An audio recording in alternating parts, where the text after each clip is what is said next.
में स्टूडेंट काफी कम है और वैकेंसीज ज्यादा आती है, तो सीट लगभग खाली निकल रही है। हाँ जाती जी सर, आप पैरामेडिकल स्कोप का इस चीज से अंदाजा लगा सकते हो कि यहाँ पे जो प्रीवियस जो बच्चे पास आउट हुए हैं वो लगभग गवर्नमेंट जॉब में, और जिनके पास गवर्नमेंट जॉब नहीं है वो प्राइवेट सेक्टर में बेहतर काम कर रहे और अच्छी सैलरी अर्न कर रहे। बहुत अच्छी बात है।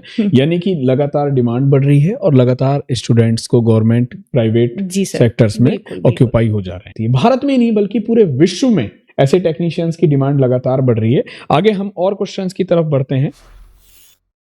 नमस्कार दोस्तों, मैं Akash Shekhawati group of institution Sikar में आप सभी लोगों का हार्दिक स्वागत करता हूं। आज हम बात करेंगे एक ऐसे करियर की जिसकी डिमांड भारत में नहीं बल्कि पूरी दुनिया के हॉस्पिटल्स में बढ़ती चली जा रही है। आज हम बात करेंगे एक ऐसे करियर की जिसके बिना हेल्थ केयर सिस्टम बिल्कुल अधूरा सा नजर आता है। एक ऐसा फील्ड जिसने कोविड के समय पूरी दुनिया को संभाला। ये वही फील्ड है जो डॉक्टर्स के साथ आपको खड़ा हुआ नजर आता है। ये वही कोर्स है जिसकी प्राइवेट और सरकारी फील्ड में हमेशा डिमांड बढ़ती चली जा रही है। जी हाँ दोस्तों, पैरामेडिकल कोर्स। पैरामेडिकल एक ऐसा कोर्स है जिसको आप 12th अगर आप साइंस बैकग्राउंड से पास हैं तो एडमिशंस लेकर मेडिकल के फील्ड में आप एक अपना अच्छा करियर बना सकते हैं। आज हमारे साथ जुड़ चुके हैं पैरामेडिकल एक्सपर्ट्स कविता मैम, जिनसे हम पैरामेडिकल के रिगार्डिंग बहुत सारे क्वेश्चंस के जवाब जानेंगे। आशा करता हूं कि अगर आप 12th साइंस बैकग्राउंड से पास हैं तो ये पॉडकास्ट आपके लिए टर्निंग पॉइंट हो सकता है। इस पॉडकास्ट को स्किप मत करिएगा, ध्यान से सुनिएगा। तो नमस्कार मैम, स्वागत है आपका।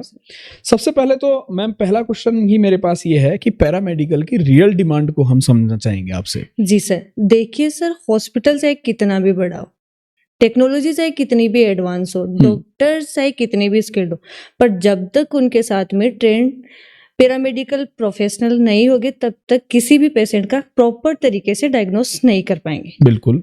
आज हॉस्पिटल में lab technician, ECG technician, radiographer, cardiac technician, dialysis technician की भारी कमी है। राजस्थान और सेंट्रल गवर्नमेंट के द्वारा लगातार पैरामेडिकल की वैकेंसियां काफी निकाली जा रही है। बहुत अच्छी बात है। यानी कि आप इसी बात से अंदाजा लगा सकते हैं दोस्तों कि हर साल वैकेंसीज निकल रही हैं, चाहे हम सेंट्रल गवर्नमेंट की बात करें या हम स्टेट गवर्नमेंट की बात करें। अब सबसे बड़ा क्वेश्चन आ जाता है कि ये फील्ड मैंडेटरी क्यों है और किन ब्रांचेस को हमें सेलेक्ट करना चाहिए। तो मैं स्टूडेंट्स की जानकारी के लिए मैम स्टूडेंट्स को बता देना चाहता हूं कि मुख्य रूप से 5 ब्रांचेस इसमें रन करती हैं। जैसे हम बात करेंगे सबसे पहले डीएमएलटी ब्रांच की, डीआरटी ब्रांच की, डीईसीजी ब्रांच की, डीओटी और डीओटीटी की। जी बिल्कुल। तो जनरली मैम डीएमएलटी वाले स्टूडेंट्स क्या करते हैं?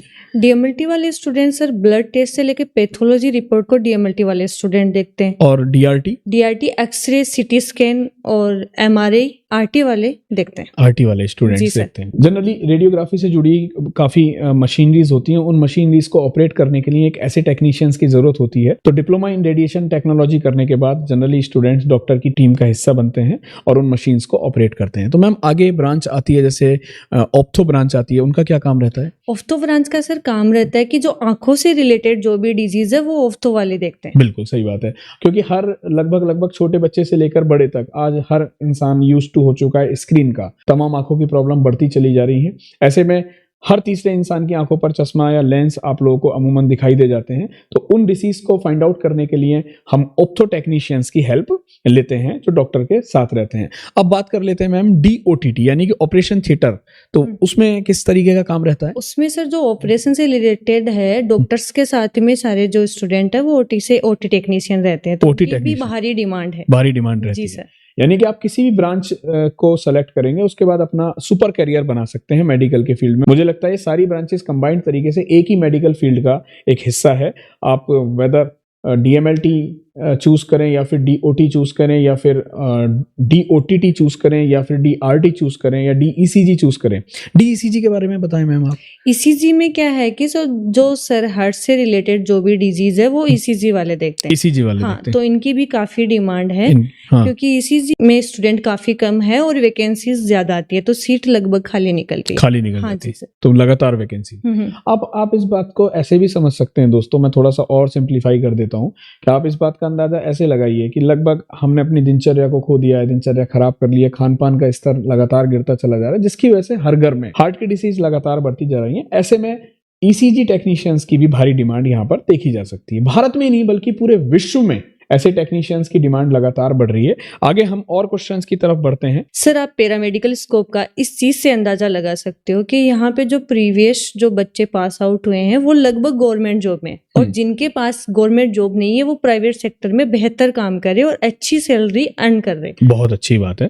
यानी कि लगातार डिमांड बढ़ रही है और लगातार स्टूडेंट्स को गवर्नमेंट प्राइवेट जी सर, सेक्टर्स में बिल्कुल, ऑक्यूपाई हो जा रहे हैं। अब बात कर लेते हैं, सबसे पहले इस पॉडकास्ट का हमने जो शीर्षक रखा था वो रखा था सरकारी नौकरी का रास्ता। जी सर। तो मैं ये चाहता हूं कि पैरामेडिकल के फील्ड में सरकारी नौकरी का जो आसान रास्ता स्टूडेंट्स को दिखाई देता है उस पर भी हम लोग परिचर्चा करें। तो स्टेट लेवल और सेंट्रल लेवल पर दोनों पर ही हम वैकेंसी वाइज डिस्कशन करेंगे। तो सबसे पहले मैं जानना चाहूंगा कि राजस्थान जैसे स्टेट में जहां पर पैरामेडिकल कोर्सेज की भारी डिमांड रहती है बच्चों में, तो किस किस तरह से सरकारी नौकरी आती है, तो उनके बारे में भी आप एक बार बताएं। अगर हम राजस्थान की बात करें तो RSMSSB, RUHS, NHM, CSC, PSC भर्ती, लैब टेक्नीशियन भर्ती, रेडियोग्राफर भर्ती, ECG टेक्नीशियन और ऑपरेशन थिएटर टेक्नीशियन की भर्ती हर साल आती रहती है। बिल्कुल सही बात है। तो अगर मैं यही सेंट्रल लेवल की बात करूं तो ma'am AIIMS, ESIC, railways, army medicals, air force hospitals, navy hospital, ECHS, CGSS जैसी वैकेंसीज भी सेंट्रल हर साल निकाल रहा है। तो हम ओवरऑल ये कह सकते हैं कि पैरामेडिकल कोर्स करने के बाद कोई भी स्टूडेंट खाली नहीं रह सकता। नौकरियां लगातार आ रही हैं, डिमांड लगातार बढ़ती चली जा रही है, और कुछ ब्रांचेस की अगर मैं बात करूं तो वैकेंसीज खाली चली जा रही है सेंट्रल और स्टेट लेवल पर। जी सर, बिल्कुल। ऐसे में बात करते हैं राजस्थान के अग्रणी संस्थान Shekhawati group of institution Sikar की। यहाँ का पैरामेडिकल कोर्सेज दोस्तों इतना फेमस है कि यहाँ से पढ़ने के बाद स्टूडेंट्स के लिए सरकारी और प्राइवेट सेक्टर्स के रास्ते हमेशा खुले नजर आते हैं, क्योंकि इस संस्थान के पास है अपने एक्सपर्ट्स फैकल्टीज, साथ ही साथ मॉडर्न लैब, जहां पर स्टूडेंट्स लगातार प्रैक्टिस करके अपने करियर को अच्छा बनाते हैं। साथ ही Shekhawati group of institution Sikar के पास है अपना 100 बेड का मल्टी स्पेशलिटी हॉस्पिटल, जहां पर स्टूडेंट्स लाइव पेशेंट्स पर प्रैक्टिस करते हैं और अपने करियर को एक नया आयाम, नई दिशा देते हैं। तो अगर आप भी मेडिकल के फील्ड में अपना करियर बनाना चाहते हैं तो चुन सकते हैं Shekhawati group of institution Sikar. अधिक जानकारी के लिए या तो आप कॉलेज विजिट करें या फिर दिए गए नंबर पर संपर्क कर सकते हैं। अगर आप किसी और कोर्स जैसे BTech, BBA, BCA, BA, BSc, BNYS, BSc nursing, Ayurveda, AHDP, BBSc, BA, LLB इत्यादि के बारे में जानना चाहते हैं तो दोस्तों चैनल को विजिट करिए। मैंने काफी सारी वीडियो, पॉडकास्ट वहां पर बना रखे हैं जो आपके करियर में काफी आपकी मदद करेंगे।